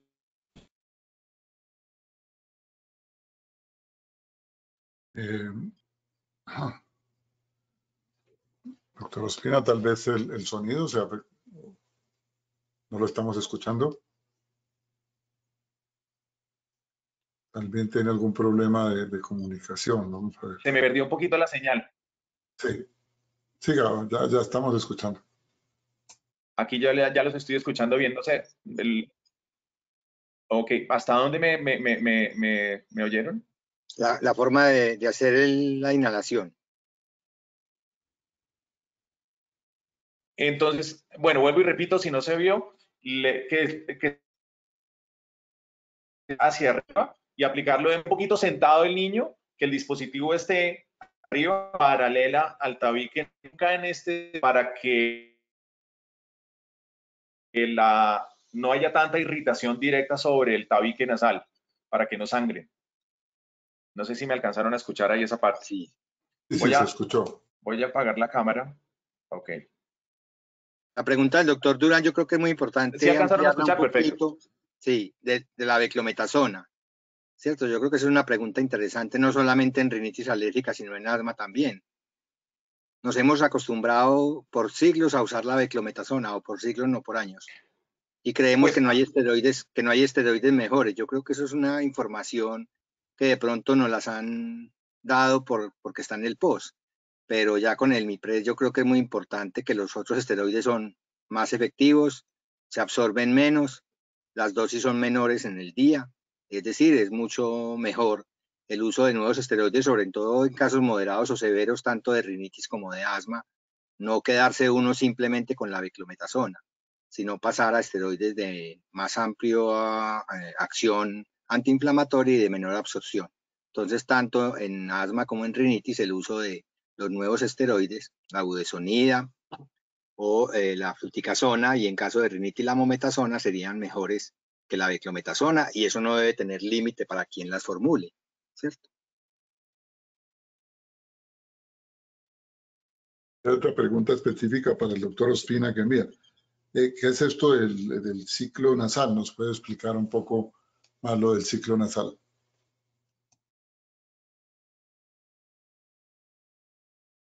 ¿Sí me están escuchando? Dentro de la fisiología nasal,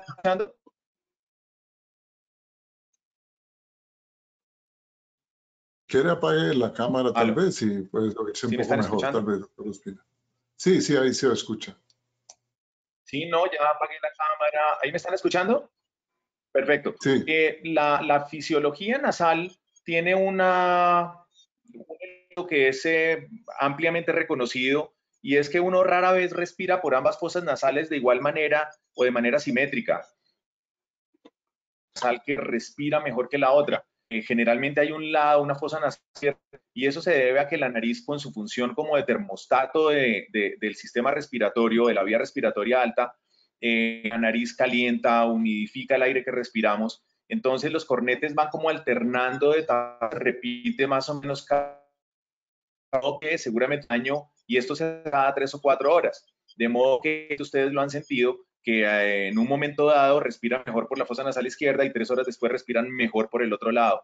Entonces, a veces los pacientes tienen un síntoma, pero muchas veces es simplemente la fisiología normal. Cuando ya hay patología obstructiva, pues se altera totalmente y el síntoma es mucho más notorio y es, digamos, el paciente se vuelve más consciente de este síntoma cuando ya es capaz de referirlo. Obviamente en los niños chiquitos es mucho más complejo.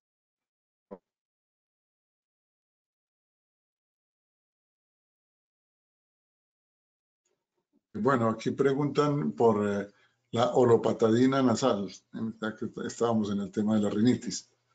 Si nos puede dar el concepto, doctor Ospina.